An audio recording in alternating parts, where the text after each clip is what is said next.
اللہ کا ولی کون ہوتا ہے؟ وہ ہوتا ہے جس کے اندر تقوی اور پرہیزگاری ہوتی ہے۔ تقوی اور پرہیزگاری کیسی؟ میں آپ کو موٹی سی مثال دوں گا تو آپ اس کو سمجھ نہیں پائیں گے۔ میں آپ کی سمجھ کے حساب سے ایک بات سناتا ہوں۔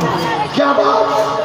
اللہ کا ولی اس وقت تک وہ بندہ نہیں ہو سکتا ہے جس وقت تک وہ بندہ شریعت پر اور سنت پر حق ہو عمل نہ کرتا۔ جو شریعت پر اور سنت پر عمل کرے گا وہی بندہ اللہ کا ولی بنتا ہے۔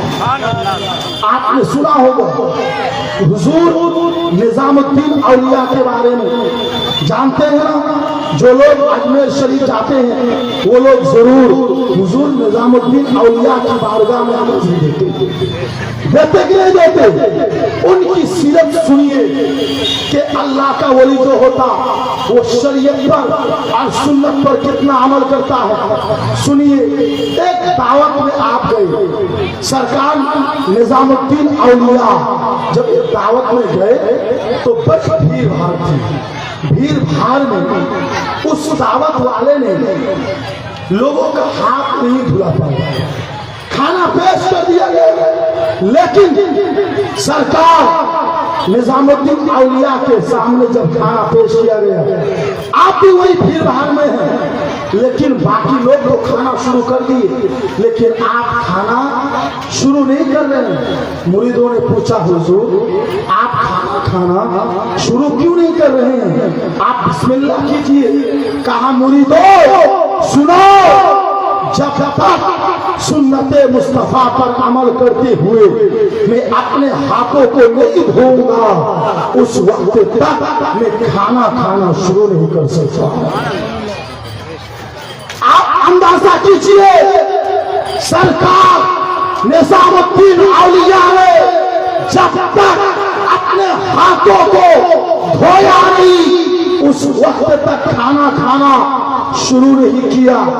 کیوں نہیں؟ اس لیے کہ اگر بغیر ہاتھ دھوئے کھانا شروع کر لیں گے تو یہ کوئی جائز و حرام نہیں ہوگا، کوئی پاک نہیں ہوگا، کوئی کیا کہتے ہیں گناہ نہیں ہوگا، بلکہ سنت مصطفیٰ چھوٹ جائے گی۔ لیکن انہوں نے سنت مصطفیٰ کو نہیں چھوڑا، بلکہ جب مریدوں نے سمجھ لیا کہ وجہ یہی ہے تو ایک مرید دوڑ کے گیا، پانی لے کر کے آیا اور سرکار نظام الدین اولیاء نے اپنے ہاتھوں کو دھویا، دھونے کے بعد تب کھانا شروع کیا ہے۔ اس سے کیا مساج ملتا ہے؟ ہم ولی کے چاہنے والے ہیں لیکن ہماری زندگی میں سنتوں پر عمل نہیں ہوتا ہے۔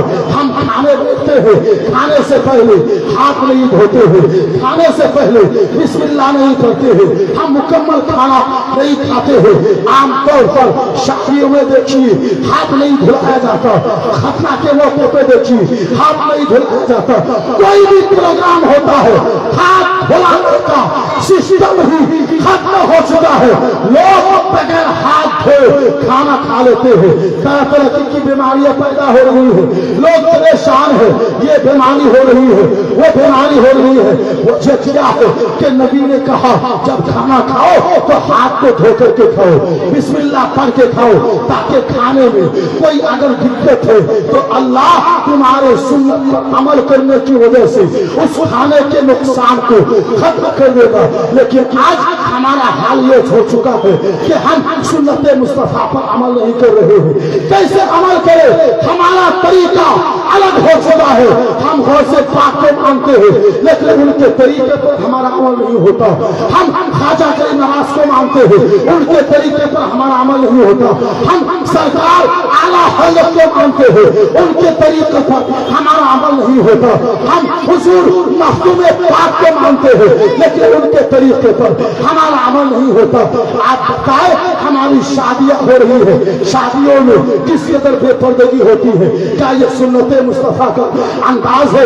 نہیں ہے۔ ہماری شادیوں میں ڈی جے بج رہی کہ نہیں بج رہی ہے؟ ہماری شادیوں میں بے پردگی ہو رہی کہ نہیں ہو رہی ہے؟ ضرور ہو رہی ہے۔ ہماری شادیوں کے اندر بے شمار بے پردگیاں ہو، خطرہ کا پروگرام ہو، عقیقہ کا پروگرام ہو، کوئی بھی فنکشن ہو، اس میں ہم سنت مصطفیٰ کے مطابق اپنی زندگی کو عمل نہیں کرتے ہیں، لیکن اولیاء کرام کا طریقہ، ان کی زندگی ہم کو بتاتی ہے کہ تمہیں اولیاء کرام کے نقش قدم پر چلتے ہوئے اپنی زندگی میں سنت مصطفیٰ کو اپنانا ہوگا، سنت مصطفیٰ کو اپنانا ہوگا، شریعت پر سنت پر عمل کرنا ہوگا۔